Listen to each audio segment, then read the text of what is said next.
Bonjour tout le monde, c'est Vince de RPG Suicide. Aujourd'hui, je suis là pour vous parler d'un sujet que j'aime beaucoup puis que les gens dans notre Discord m'ont peut-être vu jaser de temps en temps en fait. J'aimerais vous parler aujourd'hui de Tomb of Annihilation, une des aventures quand même extrêmement populaires pour Donjon Dragon 5e édition. Fait qu'on on peut considérer un peu la vidéo d'aujourd'hui un peu comme un genre de review un peu, comment je dirais, des mes opinions, mon expérience avec la patente. Puis j'aimerais la faire en 5 points. Fait que, évidemment, il va y avoir spoilers un peu sur la campagne. Fait que si vous prévoyez la jouer prochainement, malheureusement, peut-être une bonne idée de réécouter cette vidéo-là plus tard, hein, parce que sinon, peut-être que votre DM va pas être super content que vous sachiez des petits secrets. Bien sûr, je vais y aller quand même en survol. Là. Je pense pas aller dans le détail de chaque chapitre, chaque personnage, chaque petit, disons, petit lien d'histoire, des choses comme ça. On va rester en surface pas mal, je vais y aller avec un breakdown des chapitres. On va parler un peu de comment c'est de gérer le module qui est extrêmement lourd en rencontre aléatoire. Puis aussi, tu sais, parler des factions un peu qui sont en jeu dans la campagne. Fait que, sans plus tarder, voici 5 points sur lesquels on peut revoir Tomb of Annihilation.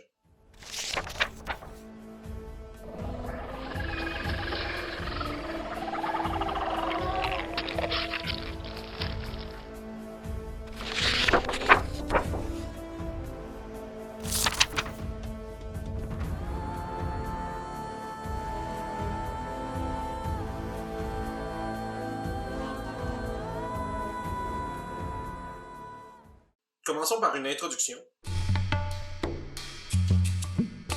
Tomb of Annihilation, c'est une aventure qui est pour les personnages de niveau 1 à 11, préférablement, on va dire 4 à 6 joueurs. Moins que 4, ça va être extrêmement difficile de passer à travers l'aventure. Je dirais sans avoir trop de problèmes, à moins que vous incorporiez, par exemple, des NPC ou que le groupe a une aide extérieure quelconque. La prémisse de Tomb of Annihilation, en fait, c'est que c'est une genre de course un peu contre la mort, où est-ce que tous les royaumes oubliés, ou même peut-être même la planète au complet, de Toril est affecté par une malédiction de la mort, ou la Death Curse, de laquelle origine d'un artefact puissant connu comme étant le Soulmonger, qui est un artefact qui absorbe les âmes des gens qui meurent sur la planète. Your soul is mine. Donc, ce que ça a pour effet, c'est qu'essentiellement, pendant la durée de la temps, on va dire de la storyline de Tomb of Annihilation, les personnages qui meurent ne peuvent pas être ressuscités parce que leurs âmes sont aspirées par le Soulmonger. Fait évidemment, ça élimine toute possibilité de ressusciter les membres de son groupe qui meurent. Mais au-delà de ça, les personnages qui ont été ressuscités par le passé, en fait, vont se retrouver à perdre un point de vie de façon permanente par jour suivant le début de la Death Curse. Puis au début de la campagne, ça fait déjà à peu près 2 semaines que c'est en cours. Ça, c'est sûr, c'est au choix du DM. Vous pouvez faire plus ou moins, puis rendre ça un peu plus, moi je dirais, effréné comme course. Parce qu'essentiellement, les personnages vont être engagés par un personnage en particulier pour découvrir la source, ou plutôt découvrir l'emplacement de ce Soulmonger-là, puis de le détruire afin que cette malédiction cesse pour toujours. Puis je trouve que c'est vraiment cool parce que finalement, ça a comme pour effet que les personnages puissants dans le monde qui ont été probablement ressuscités à travers leurs aventures, des choses comme ça, ben peuvent pas vraiment participer à l'aventure puis sauver le monde parce que finalement, ils sont en train de tourner en poussière puis de dépérir jour après jour. Fait que ça donne vraiment comme une importance aux personnages, comme on dit, les nouveaux aventuriers, étant donné que c'est un peu juste les seuls qui sont pas super affectés par cette affaire-là. Puis toutes les recherches, c'est pour ça que c'est important que ça fasse à peu près une semaine ou deux, parce que dans le fond, il y a déjà des recherches qui ont été faites, il y a des gens qui s'accordent pour dire que ça pointe tout vers Chult, une péninsule, loin au sud de Faerun, où est-ce qu'il y a des dinosaures, des morts vivants, puis toutes sortes de créatures immondes. Fait que comme je disais, c'est ça. Fait que niveau 1 à 11, les personnages vont explorer la péninsule de Chult. Ça se fait sous la forme d'un hex crawl, un peu comme les old school qu'on est habitué de voir, où est-ce qu'on se promène de hex en hex avec beaucoup de rencontres aléatoires, il y a beaucoup de lieux qui sont sur la map qui vont être découverts par le groupe. Puis, essentiellement, ça va les mener jusqu'à un endroit, là, une ville abandonnée, une ville interdite, où est-ce qu'il y a beaucoup de créatures et de factions qui sont eux aussi à la course pour cet artefact quand même assez mortel. Fait que ça nous amène directement au breakdown des chapitres. Tomb of Annihilation se passe en 5 chapitres. On a le premier qui se déroule à Port Nyanzaru, qui est un peu la seule grande ville d'attache un peu qu'il y a dans la campagne. C'est une ville portuaire extrêmement riche, avec beaucoup de trade qui s'y passe. Il y a beaucoup d'objets magiques qui changent de main, puis d'objets particuliers, puis il y a plein de factions qui sont actives dans celle-ci. Là, Port Nyanzaru, l'affaire, puis là c'est basé sur mon expérience, parce que par exemple, moi, mon groupe s'est retrouvé à partir très rapidement. Fait que moi, mon chapitre 1 est extrêmement court, ça a été peut-être comme 2 ou 3 sessions, gros max. Puis encore là, il y a la moitié de ce temps-là qui a été passé à voyager entre une place et une autre. Mais j'ai aussi entendu des gens parler du fait que, ben, tu sais, ils ont beaucoup de sessions dans Port Nyanzaru, il y a du stock à faire en masse. T'sais, il y a des courses de dinosaures, il y a plein de factions, puis plein de NPC qui ont des choses à demander aux joueurs, il y a plein de gens qui ont des intrigues qui sont en cours. Fait que, tu sais, il y a comme beaucoup de choses à faire, puis ce que je suggère souvent, c'est d'essayer le plus possible d'un peu de, on va dire, grinder votre groupe là-dedans, parce que si vous les envoyez dans la jungle au niveau 1, ils vont sûrement se faire manger au premier random encounter un peu salé. Fait que moi, ce que je suggère, c'est que le chapitre 1, on va dire Port Nyanzaru, on essaie de garder nos personnages 1 à 3, au moins qu'ils aient un peu leur footing, commencent à connaître leurs habilités, puis qu'ils aient leur subclasse qui est un peu comme le petit push en power. Suite à ça, le chapitre 2, c'est la jungle de Cholt, fait qu'essentiellement, c'est toute la péninsule qui est un peu détaillée dans ce chapitre-là. On va explorer des endroits comme Umbala, on va explorer Kirsabal, on va explorer... on peut aller jusqu'à Mesro. Il y a plein de lieux qui sont détaillés dans des éditions aussi vieilles que deuxième édition. Je sais qu'il y a du matériel qui est fait pour Cholt depuis qu'il date de deuxième édition. Fait que si vous voulez supplémenter votre expérience avec ces ouvrages-là, moi je vous le suggère fortement. Je l'ai pas fait, mais parce que je suis lâche. mais si vous voulez faire de la recherche puis un peu plus comme épicer là, le monde de Cholt, je vous suggère fortement d'y aller avec justement ces ouvrages-là, au moins pour avoir un contexte. Sans s'éterniser sur la jungle, parce qu'il y a vraiment beaucoup de choses qui peuvent se passer là-dedans. Le chapitre 3, ça nous amène à Omu, la ville interdite, qui est un peu c'est l'endroit où est-ce que le Soulmonger est abrité. Il y a des Yuan-Ti qui crawlent partout, il y a des magiciens rouges, bref, il y a un paquet de choses qui se passent dans cette ville-là. Puis il y a surtout, il y a beaucoup de petits puzzles, puis il y a comme une espèce de chasse à une genre de clé sous la forme de 9 puzzle cubes qui va se faire à travers la ville. C'est que, tu sais, on passe de vraiment un random encounter super lourd à on se promène dans une ville où est-ce que, tu sais, on peut faire, les déplacements se comptent en 5-15 minutes, puis, tu sais, on peut vraiment faire beaucoup de choses par jour, mettons, tandis que dans la jungle, c'est peut-être 1 ou 2 random encounters par jour, puis, tu sais, les personnages sont souvent super loadés, ils ont super plein de points de vie, leurs habilités, fait que les random encounters sont plus ou moins durs parce que les joueurs ont rarement sont rarement incités à conserver leurs ressources dans la jungle. Toujours parmi Omu, au chapitre 4, on va aller voir le Fane of the Night Serpent. Je ne saurais pas comment le traduire en français. C'est un peu comme l'espèce de temple des Yuan-Ti qui se sont faits sous le palais royal à Omu. Les Yuan-Ti sont gouvernés par un ancien paladin de Mesro, du peuple de Cholt, anciennement. Qui s'est fait transformer en Yuan-Ti, puis il mène son armée à la recherche, disons, en fait, en voulant se venger des Cholton qui, depuis sa défaite à Mesro, bref, c'est une histoire quand même relativement compliquée, mais tu sais, Rasnussi, c'est un des gros méchants de la campagne, puis je pense, puis ce qui est vraiment cool, c'est que vos personnages risquent fort probablement, dépendant comment vous placez vos indices, risquent fort probablement de penser que Rasnussi, c'est le gros méchant. Puis ça, c'est cool, parce que c'est pas le cas. Fait que, mais pis ça, c'est un avenue que je vous conseille beaucoup de faire en tant que DM. Là, si jamais vous voulez un peu, quand vous introduisez les Yuan-Ti, essayez de faire impliquer Rasnussi puis l'histoire de celui-ci, peut-être à travers les guides, à travers les différents NPC que votre groupe va rencontrer, qu'il y ait un peu du lore de Rasnussi qui se fasse mettre dans leur face. Comme ça, ils vont vraiment avoir l'impression que c'est quelque chose c'est un méchant important. Puis finalement, le dernier chapitre, c'est le chapitre 5. On a la Tomb of Annihilation, qui, je trouve, est un gros callback à la Tombe des Horreurs, Tomb of Horrors, qui est un module extrêmement populaire, qui a été refait pour plusieurs éditions, dans le sens où il y a beaucoup de traps qui sont vraiment meurtrières. Il y a beaucoup d'encounters très difficiles là-dedans. C'est du gros dungeon crawl. Il y a, 5 étages de 5 étages de juteux donjons. Fait que, tu sais, c'est sûr que si vous êtes moins dungeon crawl, cette partie-là vous fera peut-être moins triper. Mais si vous êtes comme moi et que vous aimez beaucoup, tu sais, des encounters de combat avec des traps, puis genre fouiller des pièces, des trucs comme ça. Vous allez être servi parce que c'est gros, puis il y a beaucoup de stock là-dedans, beaucoup de reveals qui se font à travers le lore. Puis tu sais, c'est un des plus gros défis de Tomb of Annihilation, c'est un peu de faire du foreshadowing, un peu d'informer tes joueurs sans leur dire directement qu'il y a des choses qui sont en place pour que quand ils les rencontrent, ils fassent Wow. c'est un peu la difficulté de runner ce module.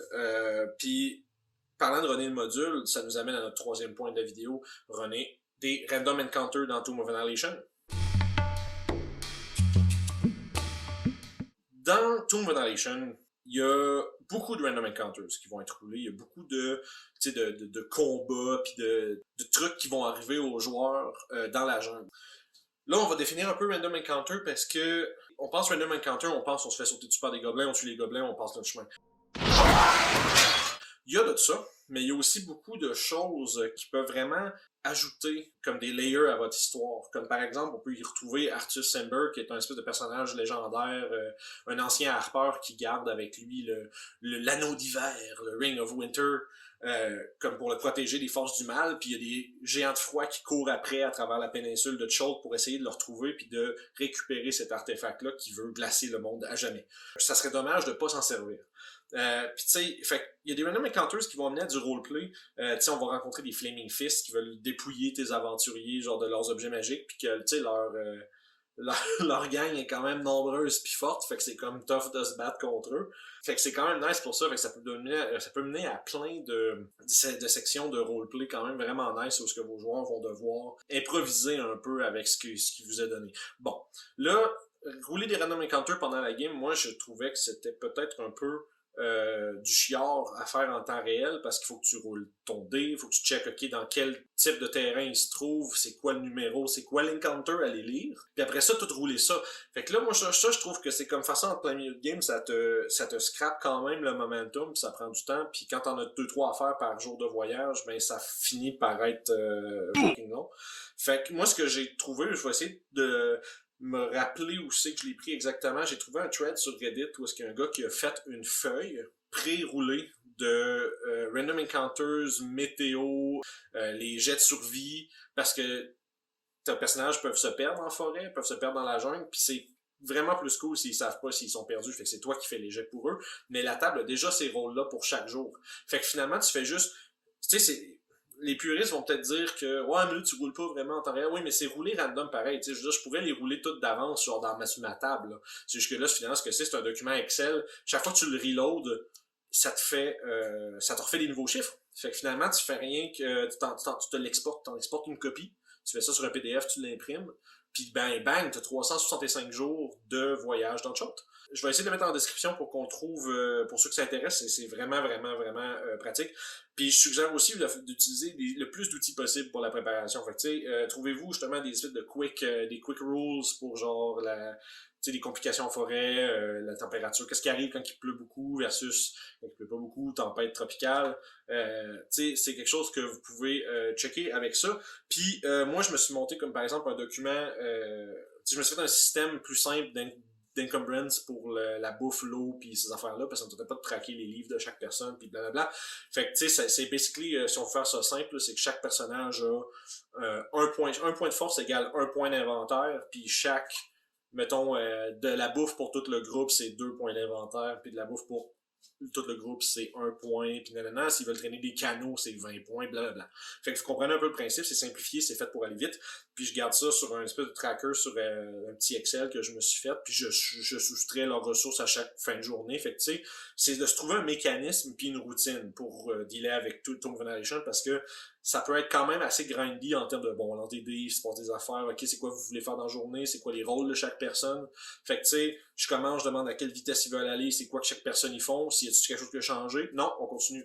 Fait que, tu sais, la difficulté, je pense, ça va être de le runner rapidement.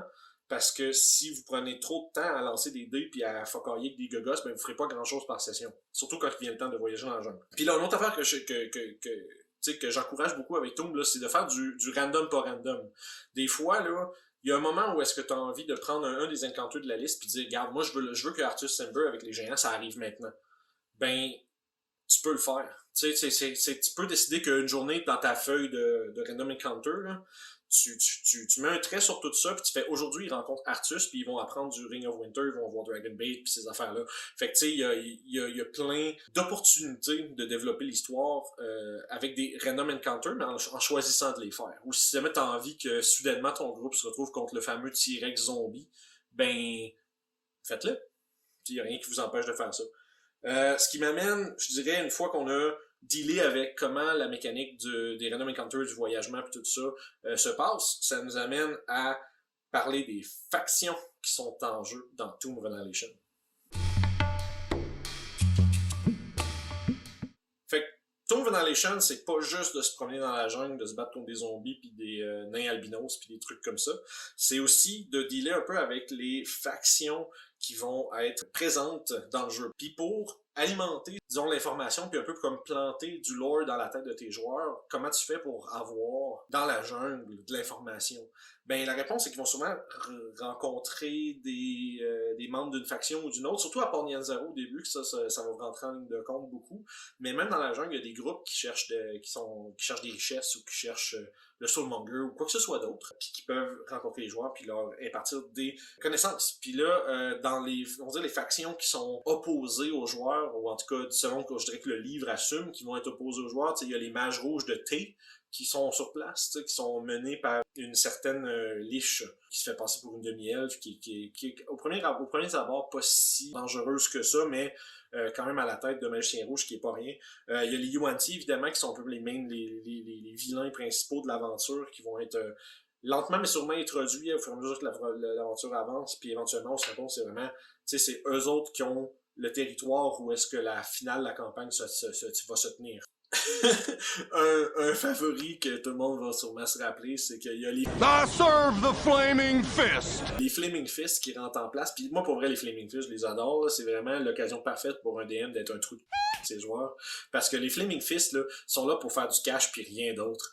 Puis quand tu joues ça comme ça peut vraiment amener à des affaires vraiment nice où tes joueurs vont peut-être essayer de les exploiter puis de les mettre de leur côté. Ce qui peut aussi être très très intéressant. En termes de factions, on va dire bonnes, je dis qu'ils vont être souvent comme des alliés pour le groupe. Il va y avoir le Emerald Enclave qui est là parce qu'il y a il y a du mort vivant à pelleter sur Chult, puis c'est en train de corrompre la nature, des choses comme ça, puis qui veulent un peu réclamer Chult et la purifier.